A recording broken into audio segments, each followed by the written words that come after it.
প্রিয় বন্ধুরা, আজকে আমরা শিখব দশমিক সংখ্যা পদ্ধতি বা ডেসিমেল নাম্বার সিস্টেম। প্রাচীনকালে 10 আঙ্গুলের উপর ভিত্তি করে বিভিন্ন জিনিস গণনা করা হতো। এখানে হিসাব করা হতো 0, 1, 2, 3, 4, 5, 6, 7, 8, 9 এই মোট 10টা চিহ্ন দিয়ে ইন্দো আরবীয় সংখ্যা পদ্ধতিতে সংখ্যা তৈরির যে প্রক্রিয়াটি গণিতবিদগণ আবিষ্কার করেছিলেন তা দশমিক সংখ্যা পদ্ধতি হিসেবে পরিচিতি লাভ করে। গণিতবিদগণ ভাবলেন, আমরা যদি সংখ্যাকে প্রকাশ করতে চাই তাহলে নিচের মতো করে প্রকাশ করব। প্রথমে 0, তারপরে 1, তারপর 2, তারপর 3, তারপর 4, তারপর 5, তারপরে 6, তারপরে 7, তারপরে 8, তারপরে 9 বসাবো। এখন আমরা যে 10টি সংখ্যা প্রতীক শিখলাম সেই 10টি সংখ্যা প্রতীক তো ব্যবহার করা শেষ। আমরা কি করব? আর এখানে একটা বিষয় একটু লক্ষ্য করলেই দেখা যায় যে 0 থেকে 1 এক বড়, 1 থেকে 2 এক বড়, 2 থেকে 3 এক বড়, 3 থেকে 4 এক বড়, এবং এভাবেই করেই 9 পর্যন্ত গেলে প্রতিটি অঙ্কের মান তার পূর্ববর্তী অঙ্ক থেকে এক বড়। তাহলে আমরা 9 পর্যন্ত তো একবার লেখা শেষ। এরপরে কোনো সংখ্যা যদি আমরা লিখতে চাই তাহলে এই যে সংখ্যা প্রতীক এগুলো থেকে আমরা কিভাবে লিখবো? তো এখানে আমরা শুরু করেছিলাম 0 থেকে। এখন আর 0 থেকে শুরু করা যাবে না পরবর্তীতে, কারণ একবার করে আমাদের লেখা শেষ। এরপরে 9 পর্যন্ত যখন আমাদের শেষ, তারপরে 9 এর পরে আমরা লিখবো হচ্ছে আবার প্রথম থেকে। এখন প্রথম থেকে লিখতে হলে আমাদের তো 0 বসাতে হয়। তো 0 তো একবার লিখেছি প্রথমেই, আর 0 লেখা যাবে না। তাহলে কি করব? 0 এর পরবর্তী অঙ্কটি লিখবো, পরবর্তী অঙ্ক 1। তাহলে আমরা 1 লিখবো।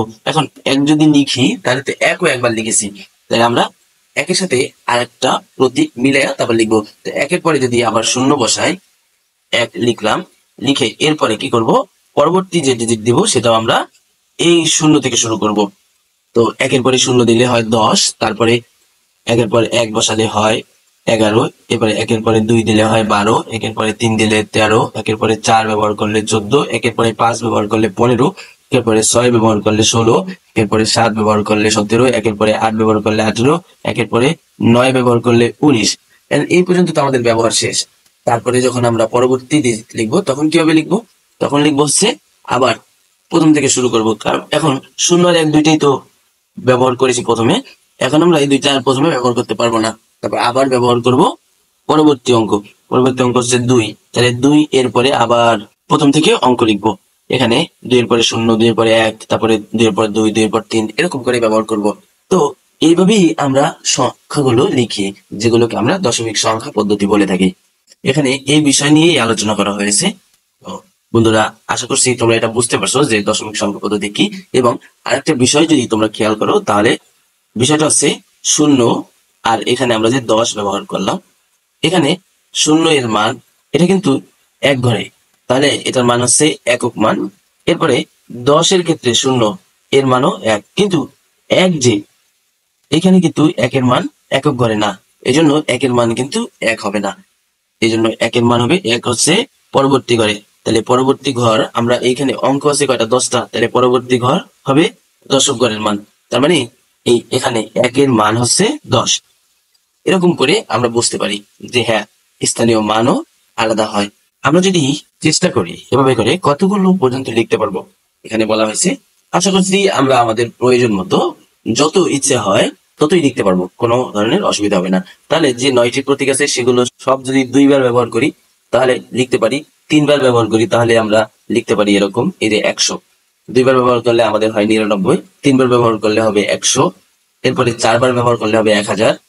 এভাবেই করে লিখি সবগুলো আমাদের যদি প্রতীক, মানে 0 2টা লিখলাম, 0 1টা লিখলাম, তারপর এটা 0 2টা লিখলাম, তারপর এটা 0 3টা লিখলাম, এরকম এক একটা সময় এক একটা মান হবে। তো এভাবে করে আমরা বিভিন্ন ধরনের সংখ্যা লিখতে পারি। আর সংখ্যা লেখার জন্য যে প্রতীকগুলো ব্যবহার করা হয় সেগুলোকে আমরা কি বলি? সংখ্যা প্রতীক। তাহলে সংখ্যা প্রতীক আমরা কি শিখলাম? সংখ্যা লেখার জন্য যে প্রতীক ব্যবহার করা হয় তাকে আমরা সংখ্যা প্রতীক বলি। এখন দেখি এই 100 এর বাম পাশের 1 কিন্তু 2 অঙ্কের সংখ্যার বাম পাশের যে সংখ্যাগুলো কয়বার লেখা হয়েছে তা প্রকাশ করছে। এরপরে এটার একটা নাম দেওয়া হয়েছে।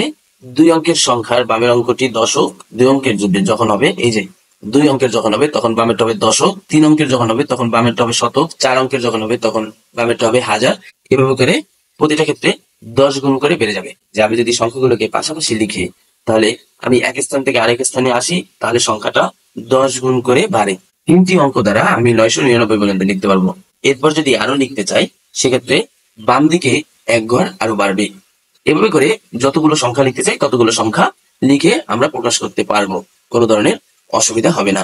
এই যে 10 ভিত্তিক সংখ্যা পদ্ধতির হিসাব, এটাকেই আমরা বলি দশমিক সংখ্যা পদ্ধতি।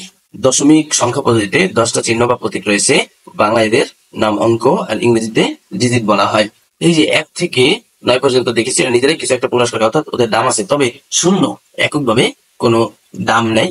তাই শূন্যকে অন্য কোনো সংখ্যার সাথে থাকতে হয়, এই জন্য শূন্যকে সহকারী বা ইংরেজিতে অক্সিলারি বলা হয়। আর 1 থেকে 9 পর্যন্ত অঙ্কগুলোকে সার্থক অঙ্ক বলা হয়। তাহলে আমরা এটাও জানলাম যে অক্সিলারি কেন বলা হয় শূন্যকে, কারণ শূন্য এর একক কোনো মূল্য নেই। শূন্যকে যদি আমরা কোনো সংখ্যার সাথে রাখি তাহলেই শুধুমাত্র এর একটা মান প্রকাশ হয়। যেহেতু শূন্য এর নিজস্ব কোনো মান নেই, তাই শূন্যকে সহকারী অঙ্ক বলা হয়। পাশাপাশি সংখ্যা লেখাকে বলা হয় অঙ্কপাতন। পাশাপাশি যখন আমরা সংখ্যা বসাবো সেটাকে আমরা কি বলি, অঙ্কপাতন। এখন আমরা দেখতে পাচ্ছি যে যখন আমরা পাশাপাশি সংখ্যা বসাই সেটাকে আমরা কি বলি, অঙ্কপাতন অথবা এনুমেরেশন। কোন সংখ্যা যদি আমরা লিখতে চাই তাহলে আমরা 0 থেকে 9 এই চিহ্নগুলোকে একটি নির্দিষ্ট পদ্ধতিতে লিখবো, যে পদ্ধতিতে প্রতিবার যখন সংখ্যাটা বাম দিকে আসবে তার থেকে 10 গুণ বেড়ে যাবে। এবং এই পদ্ধতিতে প্রতিবার যখন আমরা সংখ্যা লিখবো তখন প্রতিটি সংখ্যার বাম দিকের সংখ্যাটি তার 10 গুণ হবে। এভাবে করে দেখতে পাই। এখন আমরা দেখতে পাই, এখানে একটা উদাহরণ দিয়ে বুঝাচ্ছি যে এখানে 1 2 3 তিনটা, এখানে 123 একটি সংখ্যা, 3টি অঙ্ক আছে। তিনি ডান দিক থেকে একক, দশক, শতক এভাবে প্রতিটি করে একটি করে নাম দিলেন। তাহলে আমরা 3 একক, 2 দশক, 1 শতক। তাহলে আমরা পড়ার সময় এভাবে পড়ি 1 শতক, 2 দশক, 3 একক। তাহলে সংখ্যাটা সত্যিকারের মান হবে 1 এর মান 1 শতক, 2 এর মান 2 দশক, 3 এর মান 3 একক, এরকম করে।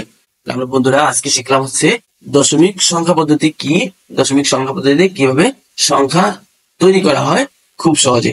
তোমাদের যদি কোনো একটি বিষয় বুঝতে অসুবিধা হয় তাহলে অবশ্যই কমেন্ট করতে বলবে না। দেখা হবে পরবর্তী কোনো ভিডিওতে। ততক্ষণ ভালো থেকো, সুস্থ থাকো। আল্লাহ হাফেজ।